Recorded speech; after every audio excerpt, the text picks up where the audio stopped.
लगे। उसके बाद आंदोलनकारियों को घेर कर गिरफ्तार कर जेल भेज दिया गया, जिसमें मैं भी था।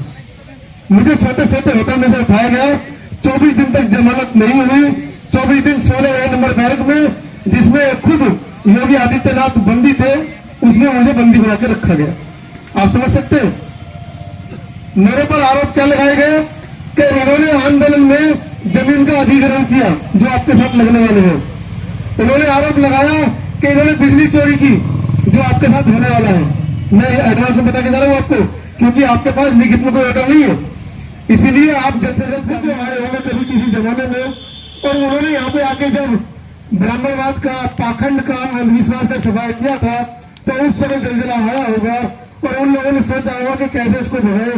तभी इस बिहार का नाम उन्होंने रख दिया बोध गया, मतलब बुद्ध गया, मतलब यहां से गया। लोग इसको जगह मानते हैं कि बोध गया है, लेकिन ये एक षड्यंत्र था कि बोध गया। अब यहाँ पे आने की जरूरत नहीं है, क्योंकि यहां से बोध गया। लेकिन उसके बावजूद उनके अनुयायी आज तक यहाँ पर लगे हुए हैं, क्योंकि ये जो जमीन है, ये जमीन किसी के बाप की नहीं है, ये हमारे दादा परदादा की है, ये हमारे तथागत बुद्ध की है, तथागत बुद्ध के उन भिक्षुओं की है, जिन्होंने इस छोटे से बिहार से निकलकर पूरे विश्व के लगभग 250 देशों के अंदर जाके बौद्ध धर्म को स्थापित किया। जीत हमारी एक दिन में नहीं होगी, लेकिन यकीन मानिए एक दिन जरूर होगी। धन्यवाद। मेरा नाम है मनोज अंतानी और दिल्ली से मैं आया हूँ। 25 तारीख को घर छोड़ा था, 26 तारीख से लगातार इस आंदोलन का मैं हिस्सा हूँ। आज आप लगा सकते हैं 16 दिन शायद चल रहा है, आपके साथ में कंधे से कंधा मिलाकर चलते हुए। बहुत सारे उतार चढ़ाव इस बीच हमने देखे। हमने वो दिन भी देखा जब रात को 10:30-11 बजे तक हम महाबोधि महाविहार के सामने धरने पर बैठे थे, और जैसे ही उपासक लोग अपने अपने सोने के स्थानों पर गए, रात में 1 बजे पुलिस ने आकर किस तरीके से हमारे बौद्ध भिक्षुओं के साथ में ज्यादती की और उनको एक जगह ऐसी जगह ले जाकर पटक दिया। ये तो फिर भी सड़क के किनारे लोग आ रहे जा रहे, वो तो सुनसान था, बिल्कुल सुनसान, शमशान ही समझ लीजिए, सुनसान था बिल्कुल। साइकिल स्टैंड था, लोग बाथरूम कर रहे थे वहां पे। इतना कूड़ा करकट कैसे हमारे बौद्ध भिक्षुओं ने और कुछ उपासक बौद्ध भिक्षुणी भी उसमें थी, जिन्होंने बाद में बताया कि हमारे साथ इस तरीके से बदतमीजी भी मेल जो पुलिसकर्मी थे, क्योंकि महिला पुलिसकर्मी उनके साथ में नहीं थी। तो सारी वीडियो भी ऐसा नहीं है कि वो झूठ बोल रहे हैं, वो सारी वीडियोज वायरल है, वो सारे तथ्य है सामने। अब पुरानी बात तो चलिए एक बार को भूल भी जाए। बुद्ध ने कहा परिवर्तन जो है मंत्र है, अगर उसको भूल भी जाए 15 दिन पुरानी बात को, तो लेकिन 15 दिन पुरानी बात को भूलने के लिए कुछ नया तो हमको दीजिए। आज 29वां दिन है हम लोगों को बैठे हुए। 29 दिन में इस बिहार प्रदेश का कोई मुखिया का कर्मचारी, कोई एक डाकिया तो आके मिले कि भैया चाहते क्या हो, इतने दिन से बैठे हो। जब जन सैलाब आएगा तो मुखिया खुद भागा चला आएगा, कह रहे भैया चाहते क्या हो, मुझे क्या पता था आपकी ताकत के पीछे इतनी बड़ी ताकत भी होगी। और वो भी यकीन मानिए वो आएगा, एक दिन में नहीं आएगा पर एक दिन जरूर आएगा। इस मंच से आह्वान किया गया है 12 अक्टूबर के लिए, तो यकीन मानिए 12 अक्टूबर को ऐसा जलजला बिहार की जमीन पर आएगा जैसा जलजला जब बुद्ध आए होंगे कभी किसी जमाने में। और उन्होंने यहाँ पे आके जब ब्राह्मणवाद का, पाखंड का, अंधविश्वास का सफाया किया था, तो उस समय जलजला आया होगा और उन लोगों ने सोचा होगा कि कैसे इसको भगाए। तभी इस बिहार का नाम उन्होंने रख दिया बोध गया, मतलब बुद्ध गया, मतलब यहां से गया। लोग इसको जगह मानते हैं कि बोध गया है, लेकिन ये एक षड्यंत्र था कि बोध गया। अब यहाँ पे आने की जरूरत नहीं है, क्योंकि यहां से बोध गया। लेकिन उसके बावजूद उनके अनुयायी आज तक यहाँ पर लगे हुए हैं, क्योंकि ये जो जमीन है, ये जमीन किसी के बाप की नहीं है, ये हमारे दादा परदादा की है, ये हमारे तथागत बुद्ध की है, तथागत बुद्ध के उन भिक्षुओं की है, जिन्होंने इस छोटे से बिहार से निकलकर पूरे विश्व के लगभग 250 देशों के अंदर जाके बौद्ध धर्म को स्थापित किया। हमारे बीच में आज हमारे जैसे युवाओं की जरूरत है, लेकिन मैं धन्यवाद करूंगा हमारे जो जैसे युवाओं को संरक्षण मंडल से भी जो 60 की उम्र से ऊपर है और यहाँ जमकर बैठे हुए हैं।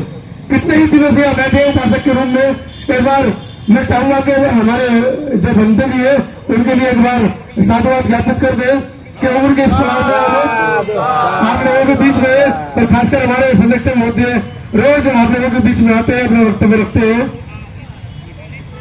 अब इससे आगे क्या कहूं, क्योंकि लामा साहब ने कहा कि कुछ कहना नहीं, कहना तो बहुत कुछ है, लेकिन बिना कहे ये सरकार सुनेगी नहीं। ये बहुतों की जमीन और बहुतों की जमीन पर बहुतों ने जब अपना हक स्थापित करने की कोशिश की तो बहुतों के जो बुद्धिजीवी वर्ग है उन्होंने खोज कर दी डीएनए की। अब डीएनए किसका है ये मुझे बताने की जरूरत नहीं है, क्योंकि जिन लोगों के सामने डीएनए आया चाचा नेहरू के सामने, उन्होंने ही किताब लिख दी थी डिस्कवरी ऑफ इंडिया। उसी में उन्होंने बोल दिया, देश के भावी प्रधानमंत्री बोल गए कि जो डीएनए है ये विदेशी है, तो हम तो छोटे से नागरिक है इस देश के, हम अपने प्रधानमंत्री की बात क्यों नहीं मानेंगे भाई।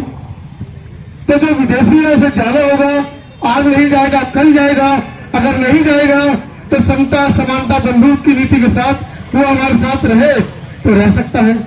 हम बड़े दिल वाले हैं, बुद्ध के अनुयायी है, समता समानता बंदूक में विश्वास रखने वाले लोग हैं, और आप भी समता समानता बंदूक की बात को मानते हैं, उस बात को सोचते हैं कि देश के हर नागरिक, जैसे कि संविधान ने भी कहा पहले अक्षर में, we the people of India, हम भारत के लोग। अगर आपको लगता है कि आप हम भारत के लोग की भूमिका के ऊपर चल सकते हैं, इस भूमिका को आत्मसात कर सकते हैं, तो आपका स्वागत है।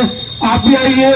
बुद्ध विहार जितना हमारा है उतना आपका भी है, महाविहार जितना आपका है उतना हमारा भी है, लेकिन आपका जब होगा जब आप अपने मंदिरों के बाहर से तख्ती हटा देंगे। सूत्रों का मंदिरों में आना मना है। अगर आप वर्षों से इस तरह की जाति प्रथा को बनाकर रखेंगे तो हम भी विश्वास हो जाएंगे, हमें भी ये काम करना होगा। हम भी यहाँ पर तख्ती लगा देंगे जब ये बुद्ध विहार हमारे कब्जे में आएगा कि ब्राह्मणवादियों का इस महाविहार के अंदर आना सख्त और सख्त मना है। हम फिर भी कह रहे हैं कि अभी भी बीच का रास्ता है, आप आराम से मान जाइए।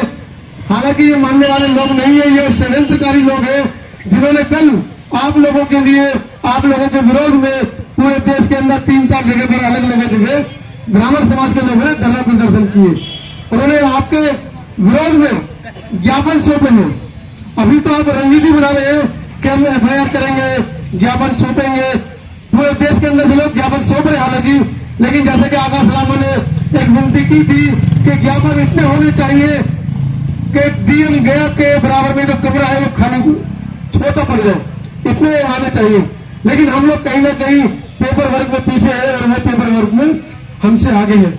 उन्होंने ज्ञापन सौंपने शुरू कर दिए है, इसलिए कि ये चंद मुट्ठी भर लोग जो यहाँ पर बैठे 28 दिन से, उन्होंने ऐसी क्रांति कर दी है, देश ही नहीं देश के बाहर भी अभी आवाज उठने लगी है, माओवादी महाविहार को जो काला कानून है उससे मुक्त कराए। एक वो किसान थे जो अपने हकूक के लिए बॉर्डर पर बैठे थे और काला कानून के लिए लड़ाई लड़ रहे थे।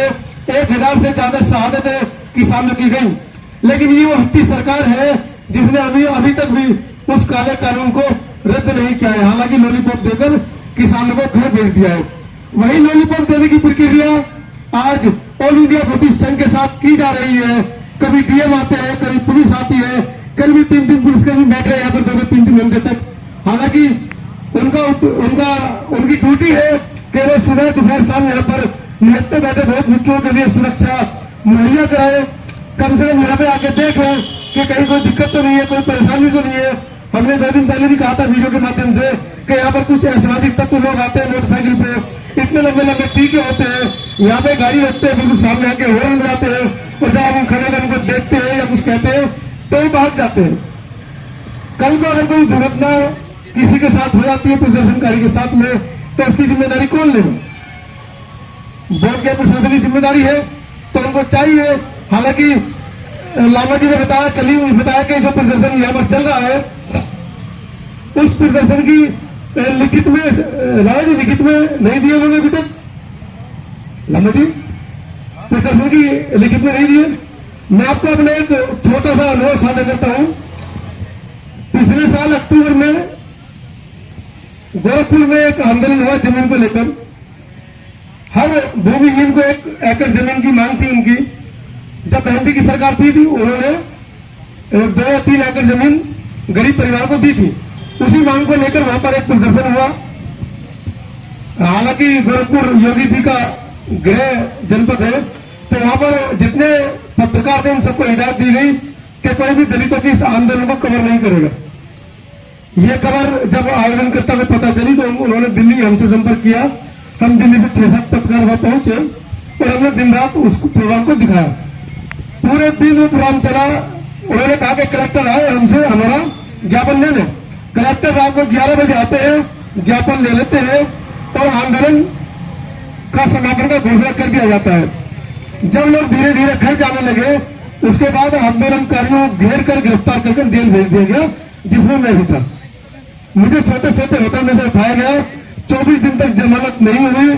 24 दिन 16 नंबर बैरक में, जिसमें खुद योगी आदित्यनाथ बंदी थे, उसमें मुझे बंदी बना के रखा गया। आप समझ सकते हैं मेरे पर आरोप क्या लगाए गए कि इन्होंने आंदोलन में जमीन का अधिग्रहण किया जो आपके साथ लगने वाले हैं। उन्होंने आरोप लगाया कि इन्होंने बिजली चोरी की जो आपके साथ होने वाला है। मैं एडवांस में बता के जा रहा हूं आपको, क्योंकि आपके पास लिखित में कोई ऑर्डर नहीं है, इसीलिए आप जल्द से जल्द कागजी कार्रवाई पूरी करें।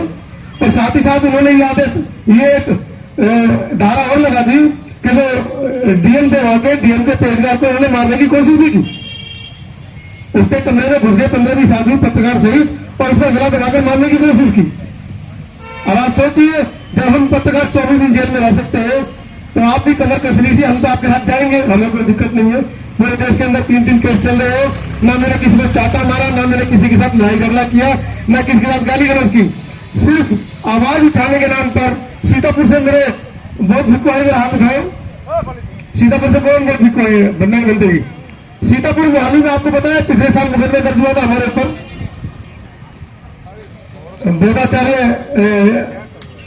बोधगता वाचक जयदेव शास्त्री के ऊपर जो मुकदमा दर्ज हुआ उसमें मेरे पर भी मुकदमा दर्ज था। गुजरात में मुकदमा दर्ज है, तो आप सोचिए जब हम जैसे आवाज उठाने वाले के साथ मुकदमा दर्ज हो सकता है, तो आप तो सीधे सीधे फाइट कर रहे हैं, डायरेक्ट टक्कर दे रहे हैं उनको सड़क पे बैठ के। आप समझ रहे कि छोटी मोटी बात नहीं है इस आंदोलन को चलाना, और आज 29 दिन तक चलाना। तो कमर कस लीजिए। मैं फिर कहता हूं जीत हमारी होगी, एक दिन में नहीं होगी लेकिन एक दिन जरूर होगी। मैं बताया दे दूं जितने भी केस लगा है हम तैयार हैं। मनोज जी, एक आपको मैं बात सुनाना चाहता हूँ। मैं एक चीज लिखा हूं यहाँ पर।